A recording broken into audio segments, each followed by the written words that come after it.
The National Weather Service in Binghamton has issued a tornado emergency for Onondaga and Cortland counties until 5 p.m. Eastern Standard Time.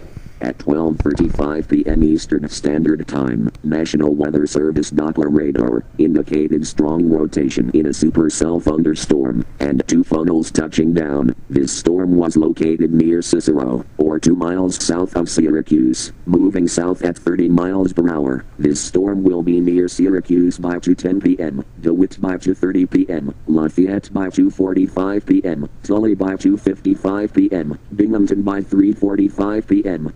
Get indoors now. This is a very dangerous storm. Please get in a basement. If no basement is available, go into an interior bathroom or closet on the lowest floor. Please report damage to your area by calling toll-free 1-877-665-0122.